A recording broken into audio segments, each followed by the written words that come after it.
All right, let's talk about relationships. Let's talk about people pleasing and codependency versus what a healthy relationship looks like. And when I say relationship, I just mean the act of relating. I don't even mean it has to be in a romantic sense or with a partner or even with a person. It could be your relationship with your work, relationship with your family, relationship with your time, with your health, your money. It doesn't matter.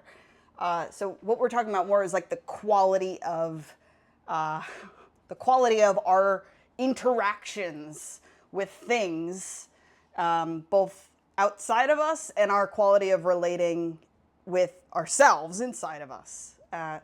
And if I zoom out even further, why talk about this? And there's a quote by Esther Perel that I really love, which is that at the end of the day, the quality of our lives is determined by the quality of our relationships. It's not money that determines the quality of our lives or our status, how high the ladder we climb, how beautiful our spouse is, what kind of car we drive, blah blah blah.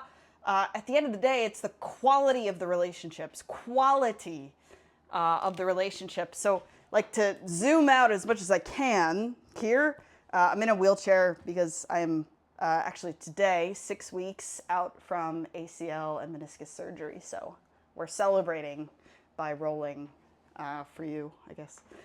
Anyway, okay, so big picture, why are we talking about this? Well, our quality of life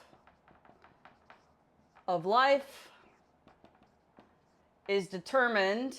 So in this sense, I'll just do shorthand. Oh dear, this is going to be a fun series, fellas. Quality of life is determined by the quality of our relationships.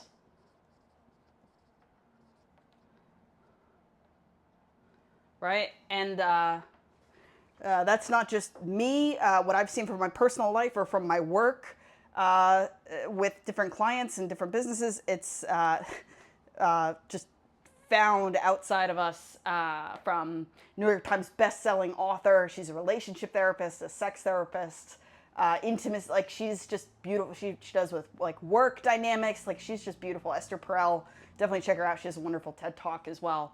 But basically, this is her quote: "The quality of our life is determined by the quality of our relationships." Great. Okay, so then what I want to talk about is, okay, like, how do we determine the quality of our relationships? And what I would say is we can. I have some notes here just to make sure I don't get too far off in my head. So what I would say is there's a spectrum of quality, right? So we can say on one extreme, if there's a spectrum of relationships, right? We might say this is a healthy relationship, right? And then there's like unhealthy. Can we still see? Yes. Okay. Unhealthy relationships, right? So this is like big picture, and then it's like, all right, let's look at the quality. Quality we can basically boil down into two different categories. We can have great quality relationships, or we can have really unhealthy relationships where it's not even just neutral, right? Like, if this is neutral, where it's like, okay, it's just there, right? Maybe strangers or something like that, neighbors maybe. But like, you can actually have some that are like negative and like it's like deteriorating. It's taking from you. Versus this is like more adding, and this is more subtracting. And you could say this is like neutral. What we might want to do first is give some definitions of what healthy or unhealthy might look like.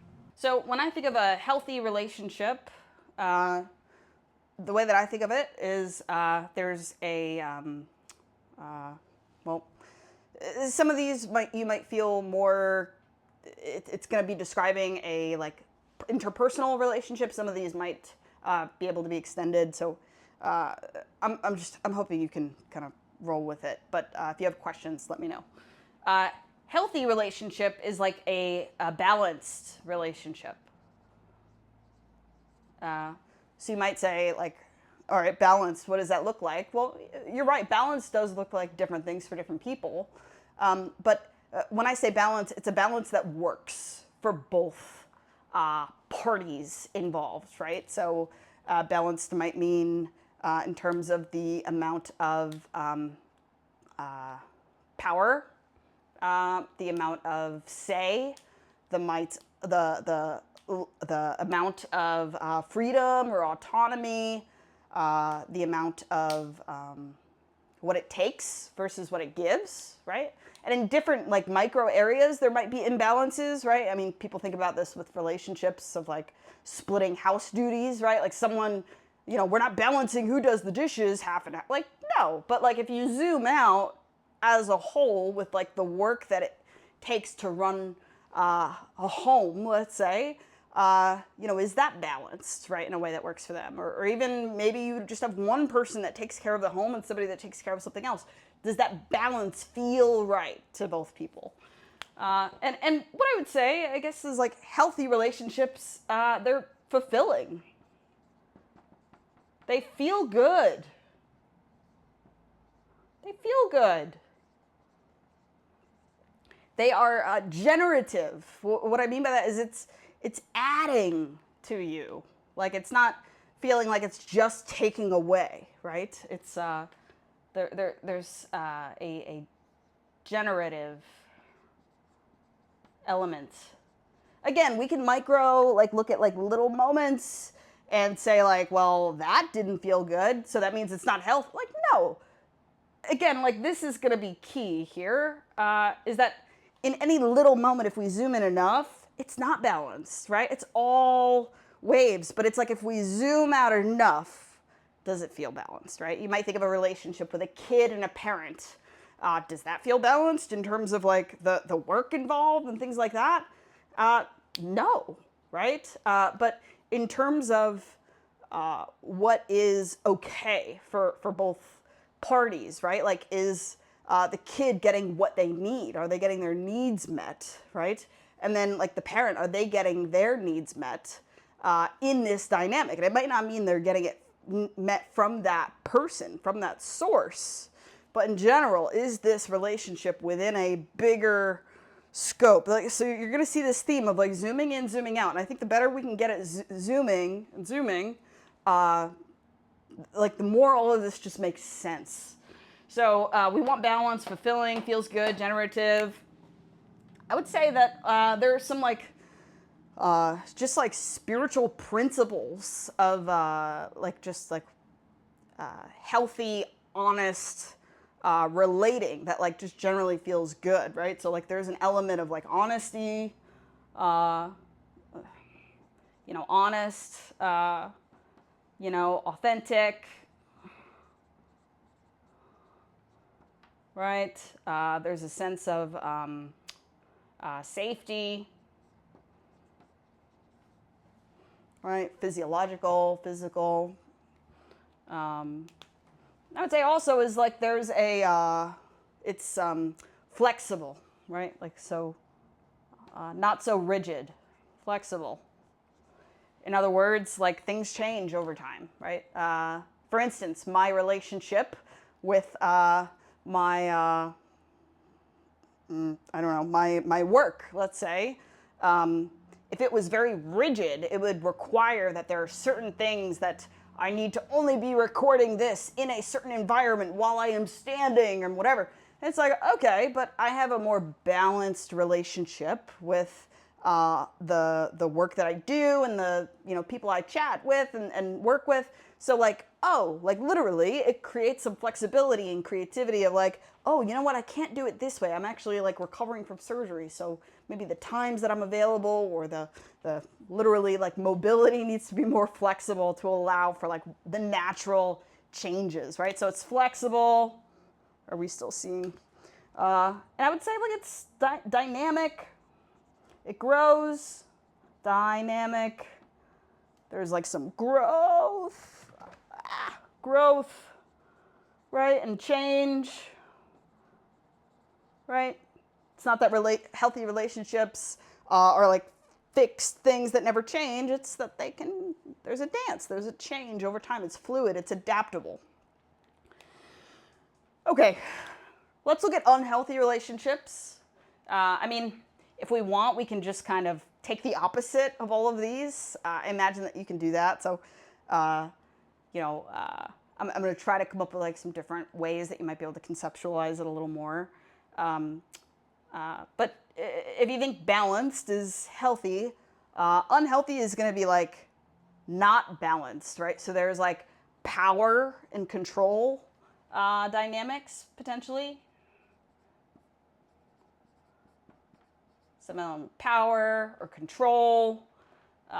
There's some element of, I would say, as opposed to like safety, which feels like calm, stable, like regulated. There could be some element of like an anxiety or a fear, right? And this can even, when I say this, right, fear doesn't mean like I'm afraid for my life, right? Fear could just mean that like you're always on edge because something might go wrong, right? When people talk about like walking on eggshells, right? There's an element of like an anxiety or a fear there of like, I don't, you know, like you have to try to control to not elicit a certain reaction. You know, in a work sense, anxiety could be like this fear or anxiety of like, I don't know, am I doing good enough, right? This perfectionism or like this overdoing, overgiving. You know, some folks have this with, you know, clients where it's like, you know, if the client is upset, then they are automatically upset, right? And they're like anxious and they have to fix it. They need someone to like approve, right? So like unhealthy might be like volatile. So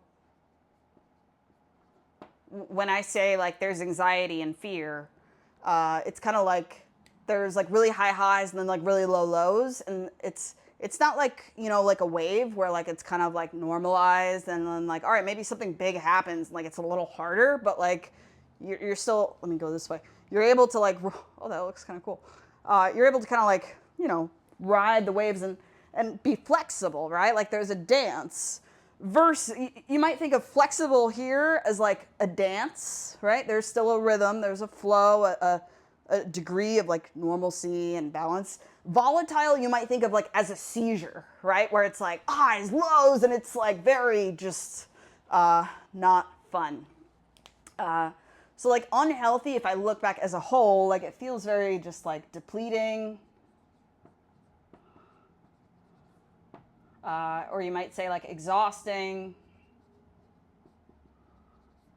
As opposed to like generative, it feels very like, you know, draining. Takes a lot of energy from you.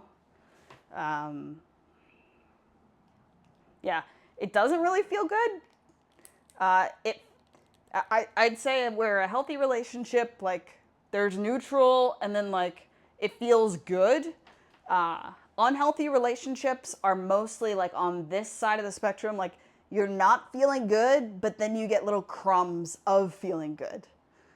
So it has moments of feeling good, which I would say isn't actually feeling good. It's just feeling a relief for a moment, a temporary relief from the pain and anxiety and pressure and all of that. So if we zoom out, most of it like just doesn't feel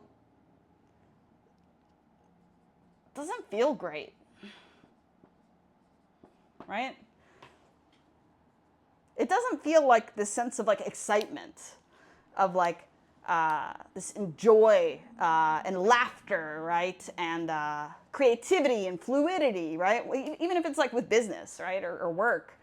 You know, I remember with me, like there have been times where I've been working at a company, and like the thing is, like the feeling not great, like it doesn't normally start that way. Normally it starts with like feeling great, right? Like almost like love bombing in a way, right? Like it feels great, but it's almost like when you like try to boil water, it's like you can't really tell that like it's getting hotter and hotter and hotter and hotter, and then eventually you wake up and you're like, whoa, this is a lot hotter than when I started. Like this is not feeling good. So like, normally it doesn't start this way with like not feeling great, but then like if you take a snapshot, it's like, whoa, wait, this doesn't feel good right now. And it hasn't felt good for a while. So again, it's like you might have moments where it feels great, but if we zoom out, the majority of the time, are you feeling not great or are you feeling great? I would say unhealthy relationships could also be like confusing. Like you're kind of like always catching up or like never quite feeling stable and like understanding the rules. It feels like the floor is always like moving under you.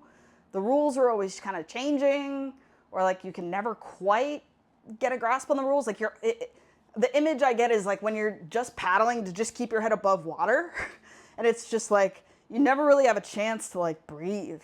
It's always just this feeling of like, like you're just trying to like adapt to like the latest thing, and then right when you think you get that, it's something else. Like you never actually feel like you're at this place of like calm and like balance where you can breathe and like reflect. And like even just talking about it, it's like I've been in so many of these dynamics and it doesn't feel good. Ugh. But let me tell you, another unhealthy dynamic could look like an appearance of like full agreement, right? So it might have the appearance, it might have a, we could say like a nice, what would you call it? Like a nice appearance, or like if you like give a new coat of paint on an old car. So we say like a good like paint job where it's like, oh, they look so happy. But like really it's because like they actually can't stand disagreement and like conflict. Like, and you know what? One of the things I mentioned here is like there's growth, change, flexible, safety, honest, authentic. Like this means that there will be conflict. There will be disagreement. Like maybe it's worth like adding that here, that like with all of this is also that there's going to be like difference. It's going to be like disagreement, conflict. There's going to be like some element of like a rupture and a repair. Esther Perel calls it. So like rupture, repair. All right, hopefully you understand. Rupture, repair, right? So, I mean, you can almost think of this as like there's a conflict, but then you actually resolve it together. And as a result of that process of like repairing it together, you are actually stronger and closer and better. It's not like you repaired it by like pushing it under the rug or pushing it aside in the closet, but then it's just a matter of time before it comes up again. Like this is more than just like a surface paint job repair. Like this is actually dealing with it so that it doesn't exist and continue to weigh on you. Whereas here, it might have this nice appearance of like everything's fine, like very just like, yeah, everything's good, we agree, there's no problems, no disagreement. It might look like this like unity, but if you look underneath the surface, are you seeing the volatility? Are you seeing a closet full of unaddressed issues that then just serve as like landmines, really? So that'll be the last thing I put. There's landmines, right? So when we talked about eggshells, landmines, same thing. So there's different ways it can manifest. Unhealthy might look like conflict all the time, that's obvious, but it also might look like no conflict. And it's like, there's always something to be a little suspicious about when like everything is always good. It's never the case. In the healthiest of dynamics, there are seasons, there's flows. So there's nothing wrong with the flow. It's just about like, is the flow within a healthy balance, a healthy flow, right? When you're rupturing, how volatile is it getting, right? If your ruptures are getting to a place where there's like such injury and wounding due, and you're like attacking each other, right? And there's like such a wound that you can't ever really learn how to disagree in a way that's like regulated and grounded and it's like feeling still safe. I'd say that's not rupture. That's just like attack. So like part of the way that we get to a healthy dynamic is first like understanding what it is. And I think it's already been long enough. So this is 20 minutes. Maybe let's pause here. And we'll do like a series. This will be like just part 1 with like understanding what is healthy and what is unhealthy. And, you know, these are like high level things, right? Like everything is context dependent. But again, like you should be able to see these patterns of like freedom and growth and like these higher principles of just, you know, love. We didn't even talk about love, right? But like of love, unconditional, right? Like this generosity of like this giving freely without a manipulation and like coercion and so like that's what we're looking for, right? And that's what's possible. And I didn't think that this was possible. I didn't even really, so like maybe just a quick, right? Like I didn't know this existed for the longest time because like from the earliest of times, from the time that I was raised as a kid, all that I ever learned and was involved in and indoctrinated in was unhealthy. So unhealthy, if that's what you're raised in, it becomes your norm, where your scale here gets out of whack. It's like your compass is a little skewed because then you think that these things are what healthy is. And it's not your fault, right? This isn't about blame or anything. It's just understanding. Like if you're a tree or a plant that is planted in some soil that's not the best, it's often like you're not really going to realize that like there's something else. Like you just take that as the default. And where's my tissues? Let me just, before we break, right? That was me, right? Like I didn't understand what like balanced and like healthy conflict. Let me put healthy here for you as I'm about to erase it. Like I didn't understand what healthy conflict was. You know, growing up, my parents divorced really young. There was like lots of yelling all the time. There was never really like resolution to anything. It was all just like putting it under the rug. There was also like not really like safety or flexibility of like even just like certain conversations because you know, those were landmines. It's like we don't talk about those things, right?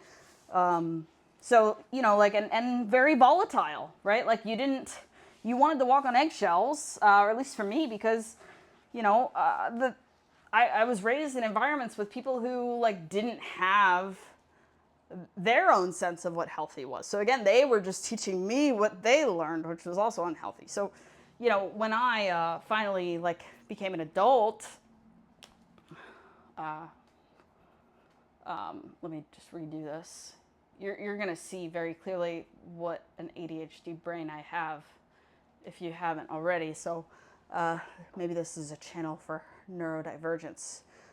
Maybe normal people will be driven crazy by the end of this.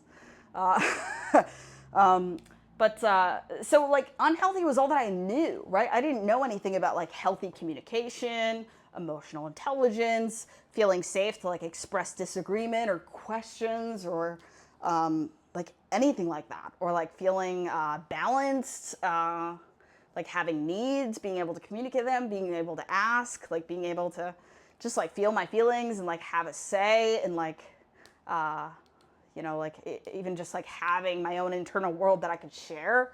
Like none of that was allowed. There was no room. It was all too chaotic and just like trying to manage the, you know, stay above water. There's no time for all of that other stuff. Right? And this wasn't overtly said, but like as a kid, you are very perceptive and you start to learn the rules very quickly. So, you know, this is what I learned my whole life, right? So all of my relationships involves me being like an overgiver. And I didn't realize that it was overgiving. I thought it was normal giving because all I knew was this sense of like enmeshment and like this yeah, like being Superman, Superwoman, right? And like going above and beyond, which in of itself is not a bad thing, but it was driven by this need for me to feel okay. And I was only okay if I was the one giving, right, in that way. It meant that I was overgiving. It meant that I suppressed a lot. How do I spell? I think it's one P or two. Supressed. I don't know if there's two, but I like suppressed a lot of my feelings. It was like I was not important. I put myself second. What did I just drop? Okay. So like it was a lot of like ignoring my own needs. I didn't even know what needs I had. I didn't know that was even okay. Putting others first. And that might sound good, where it's like, isn't that what you want? You don't want to be selfish. But what I've learned is that actually when I put others first, it's kind of like putting on someone else's, like when you're in a plane, right? And they say like, put your own face mask on before you put someone else's, because at the end of the day, you can only help like if you're from like a safe place yourself. Like you can't pour from an empty cup, if you've heard that saying. Well, I didn't like that, and I did not pour at all into me, which meant that I'm putting others first. So like other people are really happy, but inside I was starting to feel like exhausted. Exhausted. Can you still see? Like empty inside. Disconnected.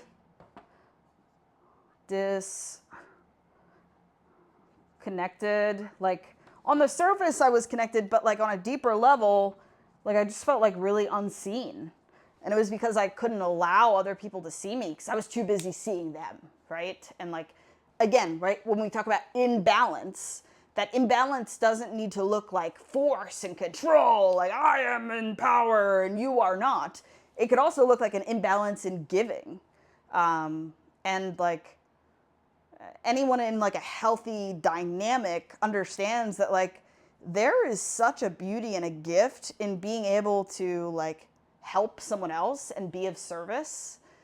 So like if you're just getting and getting and getting, you're actually like, you're missing half of it, because being able to give is like part of what makes like the magic in any dynamic. So, you know, when there's an imbalance there and you're just receiving or just giving, there's something, you know, it's like if you're walking with like weird mechanics, right? Eventually you're going to see some pain up the chain, right? It's like, oh, I have back pain. Well, it's not your back, actually. It's that's just the effect of you not walking correctly. So, you know, just like in a quick nutshell, and like at the end of the day, like I had no self-esteem, no confidence. I had no confidence, like no real like sense of self. Like I was just like so confused, and I didn't even know who I was anymore. Like I was just who I needed to be in that situation.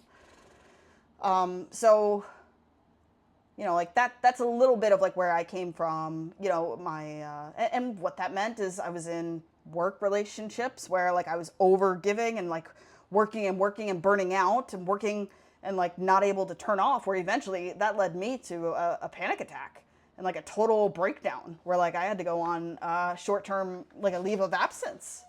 In relationships, right? That was me as well, unhealthy, where it led me to like some real lows of like being in emotionally abusive relationships and like very toxic relationships that were like not healthy, like, and not okay.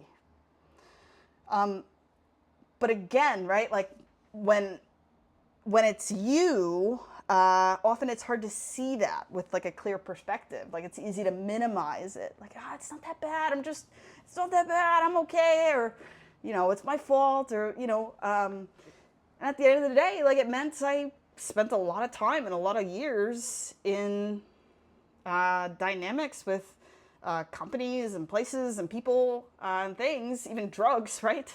That was, at the end of the day, like, damaging to me. And like, just like robbed me of my sense of self, my joy, my zest for life, really, you know. At some times there were moments where like I questioned if I wanted to be alive anymore. Like, do I really want to, like, I don't, like all of this can feel so heavy that you question like, what's the point of like life at all? And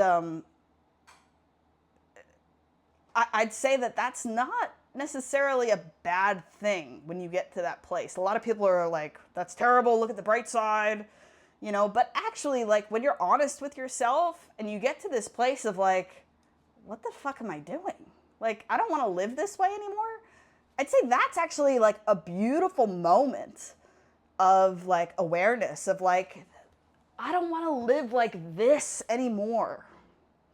And the critical moment that I want you to understand here is that in that moment, what you're realizing is that this is not working. Unhealthy is not working. And what I would encourage you to remember if like you feel those moments of like the pang is not to like think positive and not to, oh, it's not so bad, it could be worse. But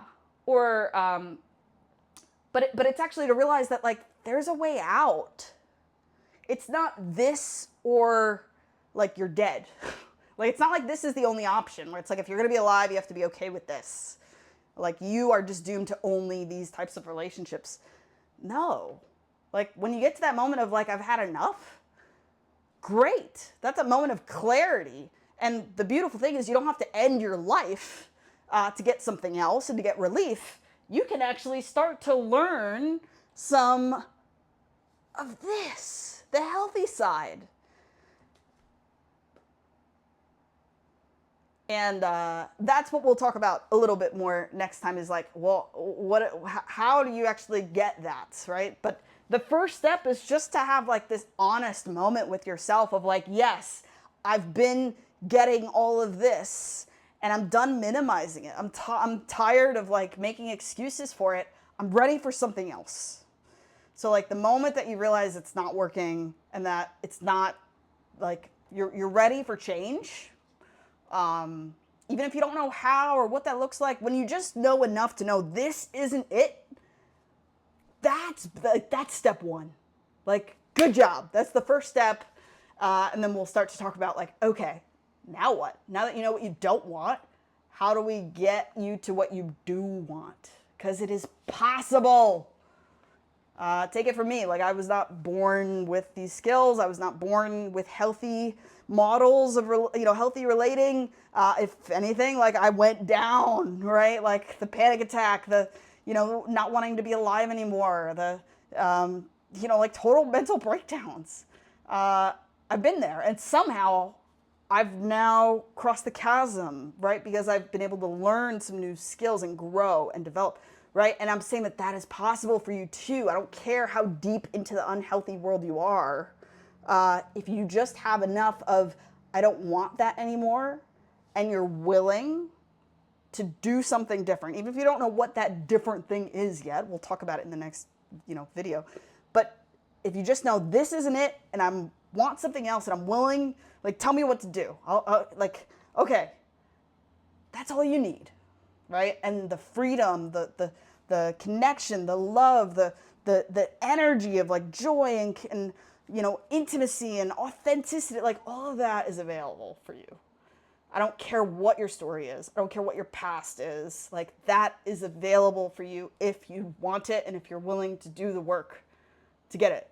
And I would love to give you some nudges and points in the right direction of how to get that, so you can experience it for yourself. Don't take my word for it. Like, try this for yourself and like feel it, know it, that it's real for yourself. Because it's changed my life. It's the most beautiful thing in the world. So until the next video, I'll be back, probably wheeling around. Bye.